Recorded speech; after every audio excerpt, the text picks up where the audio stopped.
Hey there, YouTube. It certainly is a great day. At least it was a great day for me.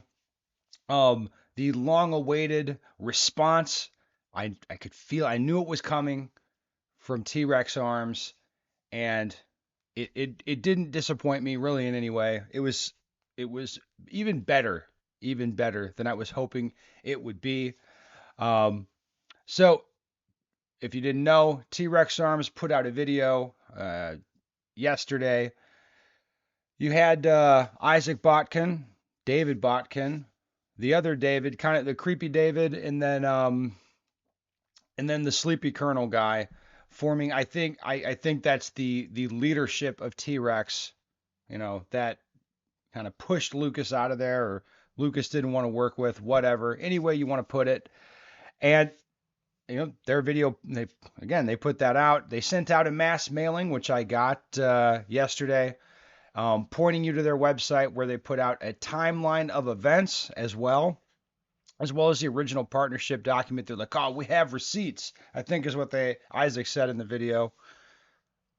What that stuff did for them, nothing really good. The partnership agreement, I think, was not, like, I don't really care about it, not that interesting to look at.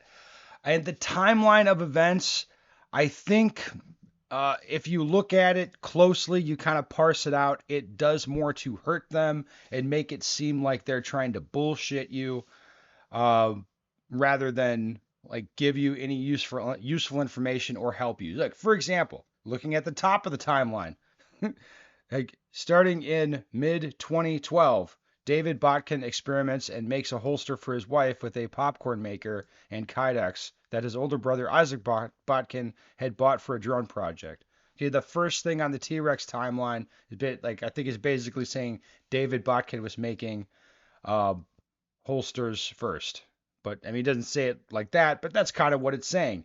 And you look down a little bit, and October of 2013, Lucas hires a church friend to build a website and launches T-Rex Arms.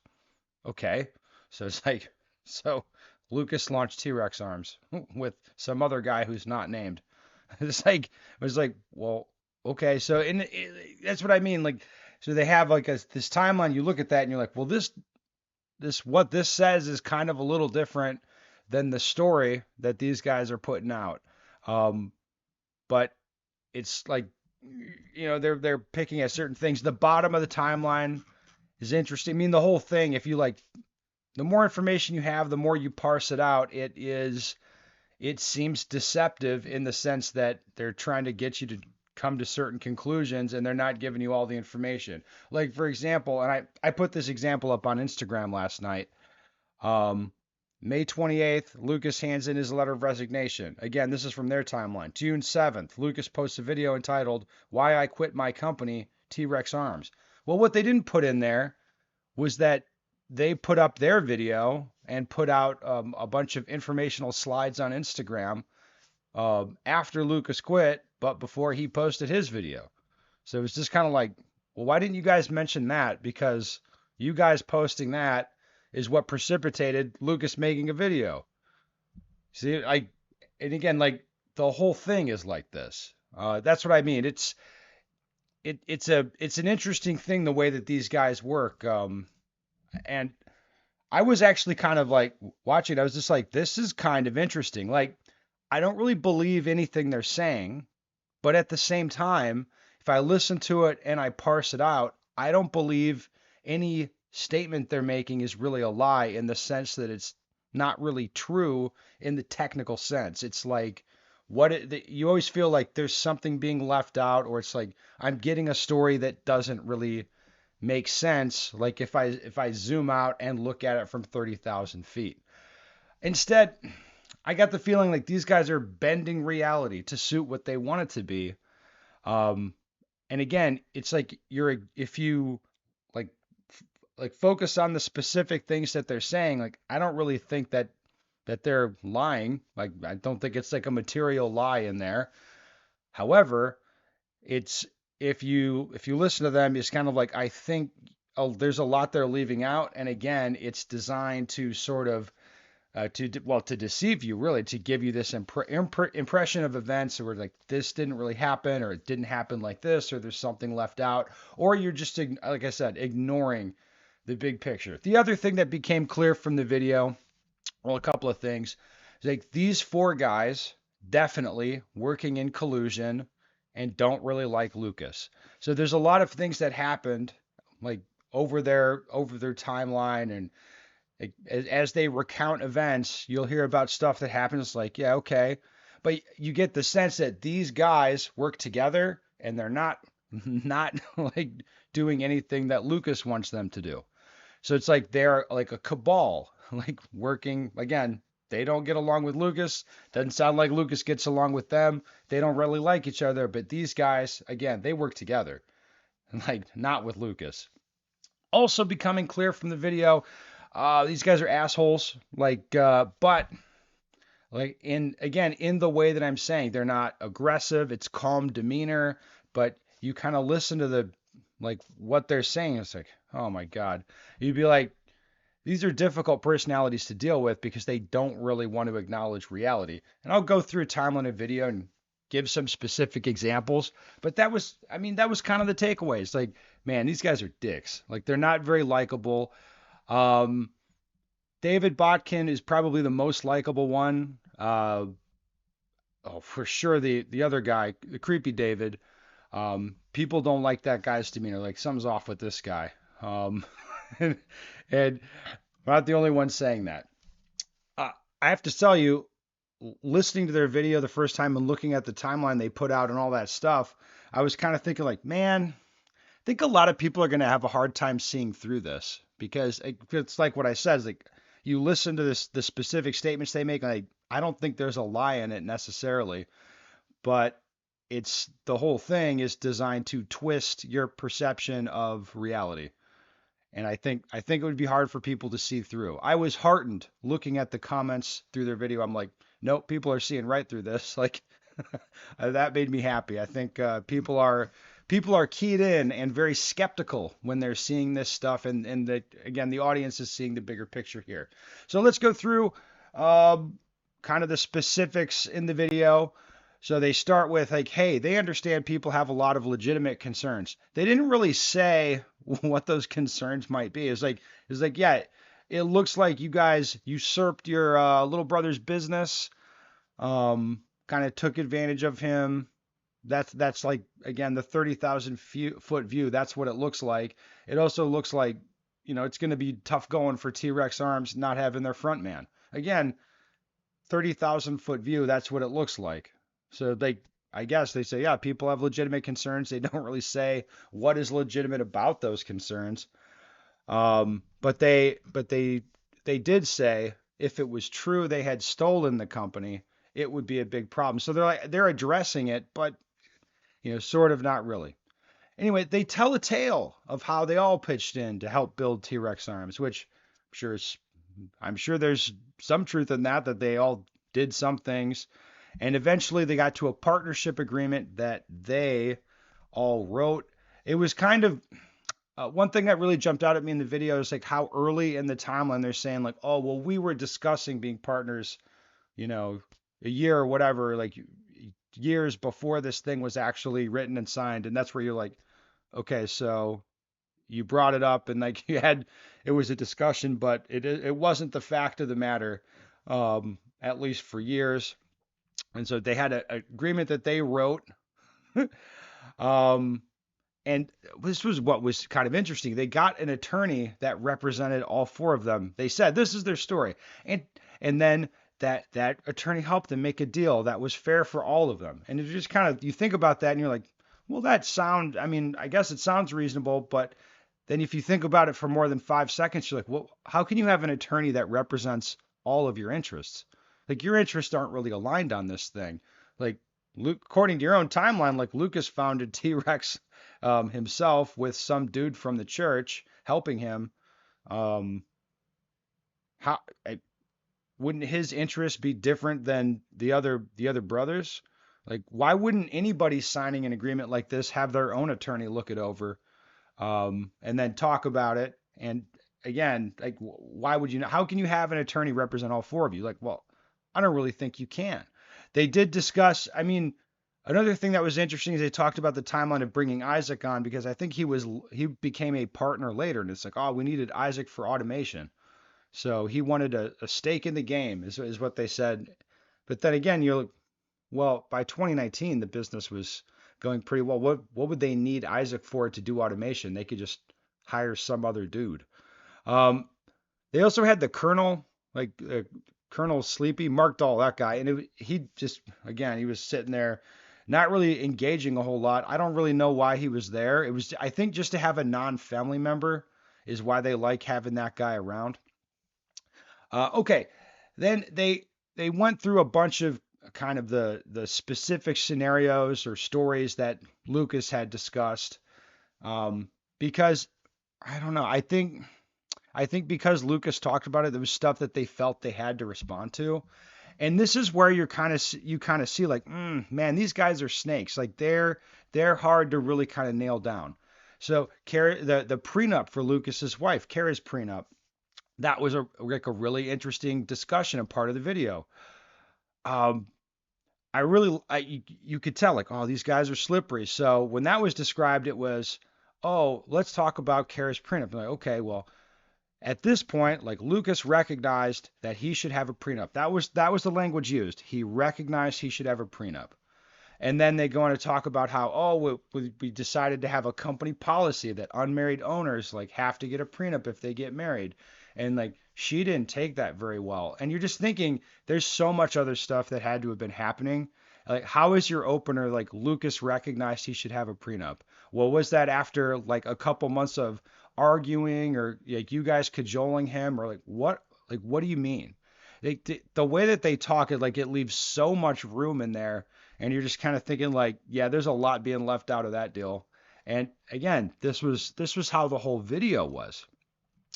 The other interesting bit in there about Carol was when they talked about hiring her because she applied there for a job, and like the story from the other side is they never really got back to her. I mean, she didn't hear anything. And then their side of the story was, oh no, we treated her very special. We had a whole board meeting but we didn't really have a place for a chemical engineer in the company. And you're like the way that they say it again, it sounds sort of reasonable, but then like they're hiring other people for all kinds of stuff. Most of their people aren't educated, I think, beyond homeschool. Like when I toured the place, most of the employees were like homeschooled to like the high school graduate level and then working on other stuff at Trex. Like I don't even think they care what she went to school for. It wouldn't really be relevant to them.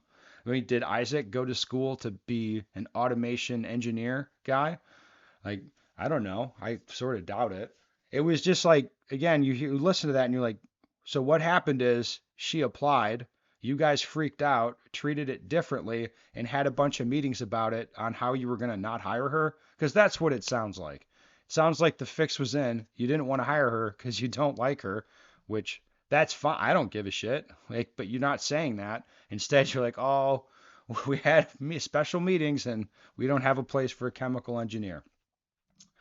Uh, Now I think I don't know, I'm kind of remembering why they had the colonel on there. The thing that the colonel mainly discussed was he wanted a change in behavior in the business when he was made CEO, and apparently like Lucas didn't talk to people or didn't play well with certain people, and they wanted to change that. So the colonel removed Lucas from the executive leadership team. And you hear this, and it's like, okay, well that makes sense because you guys all seem like assholes. It would be difficult for a reasonable person to play well with you. If you look at how these guys do business and the way that they communicate, like they would be very, very frustrating to deal with as business partners. Um, so yeah, of course Lucas doesn't get along with them. Like that doesn't shock me. It would actually, I would think less of Lucas if he got along with these losers. You know what I mean? If like, what are you doing, buddy? Uh, but anyway, the colonel talked about how he removed Lucas from the executive leadership team, and you're just kind of like, okay, like this is yes, it sounds like you're pushing him out, like you don't want him around. And he said, and he was like, oh yeah, over the next 6 months, Lucas really turned on me.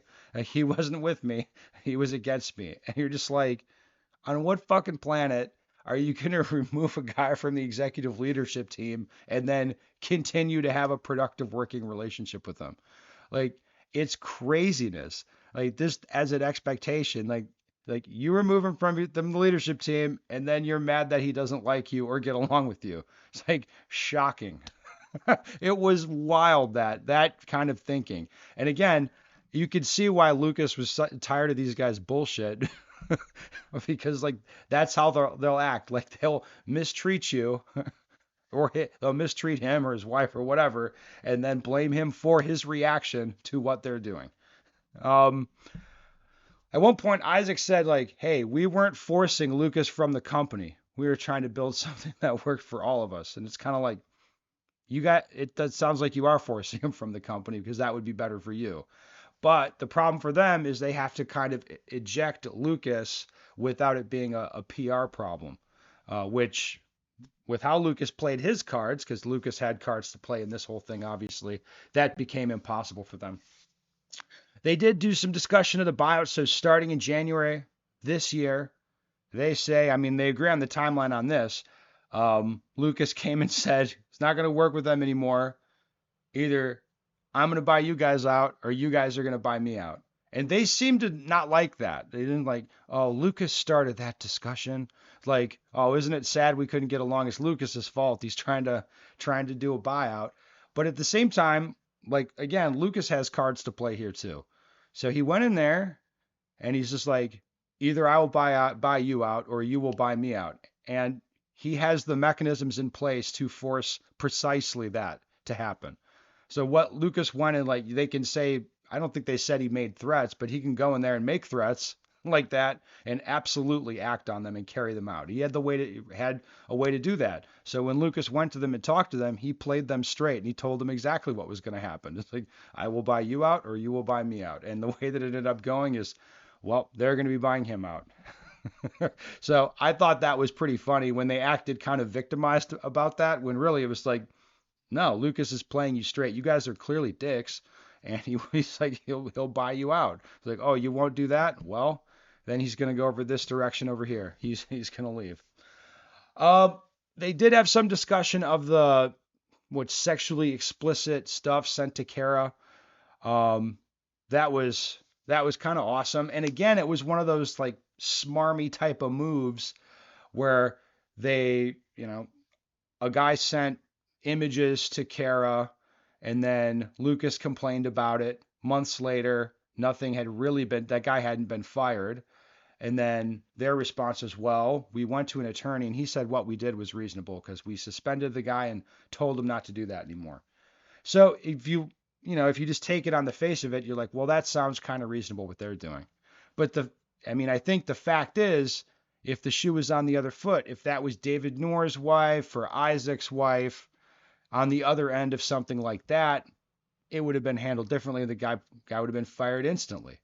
At least that's what I would think. I mean, I think it was a different sort of set of rules for Kara because they don't like her. Again, at least that's what it looks like. Because these guys will say what happened and then act really apologetic, and it's like I'm like listening close, and it's like you have a really apologetic face, and you're saying you're apologizing for how you handled that particular incident, but it's not really clear what you're apologizing for. So clearly you think you did something wrong, but if I listen to your explanation, you're not really being clear about what that wrong thing is. Again, the whole video is this way. The best part, I think, was at the end when the guy, I guess this cabal of asshats was saying like, "Oh, Lucas tried to buy us out, but we wouldn't sell because of the employees. Like, we're about the mission. We're gonna keep the mission going. So that's why they need to buy Lucas out is for the team and for the mission." And again, it sounds sort of reasonable if you just take that slice of it, but if you back out and you look at it and think about it, it's like, well, isn't this thing way cleaner if Lucas buys you guys out? Like, to be honest, no one really gives a fuck about you guys. Lucas can buy you out. The public's not going to care. You guys go away, and the employees keep working there. Like, that wouldn't be a bad outcome for the employees and the mission. It's become clear listening to all this stuff that Lucas didn't really want to leave Trex. He wanted to leave you. So Lucas could keep making other products and building other things, and he could run T-Rex, and y'all would just go away. That would that would be a fine outcome, would it not? Like, if you cared about the employees, it seems like that's what you would go with. Instead, you guys have chosen to go this direction, which I'm sure is not good for your employees. I'm sure is not good for your sales. But at the same time, this direction is totally okay for Lucas because he's gonna go do things and be very successful. And you guys, well, we can see how it's going for you. Um, I think probably the part where you're just like, oh, these guys are insufferable, was when they're like, oh, we're open to reconciliation with Lucas. We'd like to do family counseling. Oh my God. I mean, for one, I don't believe what they're saying. I don't think that they want to reconcile with Lucas. I would be surprised if they're even speaking at this point. I don't think they want any kind of reconciliation. But when they're like, oh, we want to go to family counseling, uh, that's where it's like, if like a married couple, like they're going to marriage counseling, typically you're like, whoa, buddy, it's already game over on that deal. You might want to pull the plug. That I don't think that's going to work too good. Oh man. Anyway, that was my read on it. Um, they deceive you without lying. The demeanor of these guys, you're like, oh, they're not very likable. David Norris seems like a creeper, to be honest. The Sleepy Colonel, I don't know what the hell he was even doing there. And I just the timeline that these guys are putting out there, the information they're putting out seems highly curated to give you a certain impression. When again, if you back out and you look at the bigger picture here, like, so your brother started this in his garage. It's like, oh, you guys end up owning it, okay? Like, you guys are doing this. Why? Because you care about the employees and you want them. The mission. Oh, that's why you can't leave T-Rex. I mean, it's very clear. It's like, no, this is exactly what it looks like. You guys have usurped the business from Lucas. You're trying to bullshit everybody into thinking that this is good and reasonable and maybe even the Christian thing to do, which sure doesn't seem like it. And yeah, and well, I don't think the public is buying it. I was heartened looking at the comments. Like, man, people are seeing through this. Let's go to the comments on their video. Well, it shows my comment first. This is a great day. Thank you for posting this. And one guy said, please try and find a positive comment for your video. Well, yeah, I mean, this is ferociously entertaining. I love this stuff. I was waiting and waiting, and T-Rex obliged. Um, Friendly reminder, the person they didn't fire for sending comic porn to Lucas's wife is the son of one of the executive team. For all their transparency, they conveniently left that little detail out. Yeah, and there's so many such details about, you know what I mean? Every lie is 80% truth with these guys. They're slippery. You got to watch them. All right. Whenever I have a disagreement with my siblings, I'm going to rewatch this video to remind myself that at least they won't throw me under the bus, insult my spouse, steal my business, and say it's my own fault. 4 men collectively cope for 19 minutes that they didn't just immediately accept the bow from Lucas. I guess both parties have lessons to learn. LOL. Yeah. You guys made a 19-minute video about how we legally stole a company. Quick, let's make a video and hope people don't realize we're fucked. You guys deserve the worst. Wow, if I didn't believe Lucas before, I do now. The level of gaslighting is off the charts.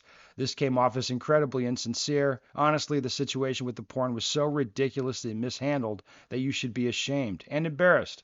If anyone in any job who sent a coworker's wife, much less a leader's, would have their intentions considered before being fired. That wasn't a little oopsie. Y'all screwed up on so many levels. It's frankly not believable that you were doing anything but trying to stick it to Lucas and Kara. I genuinely hope boycotting intensifies. Yeah, I mean, that's what it comes off, the way they tell the story. And again, you look at the bigger picture here, it's like, oh, you guys are sticking it to Lucas. You don't like him. Oh, clearly you don't like Kara very much. We don't have a place for a chemical engineer in our place. Okay. Can't wait for Lucas to drop the video. I bought back T-Rex arms for pennies on the dollar. Okay. People are suggesting we heartlessly push Lucas out of his own company, but that's not true. Instead, we humbly and prayerfully push Lucas out of his own company. Oh, like I said, I was heartened that so many people are seeing through this bullshit.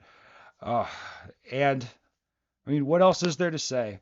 We can wait for response from Lucas, which maybe there's no point because the internet is doing what the internet does at this point, and these guys are getting filleted. We could wait for more from T-Rex Arms, maybe, but they're just gonna get slammed more. No, no, this was a great chapter in this little saga, and I'm excited to see what what happens next. That's for sure.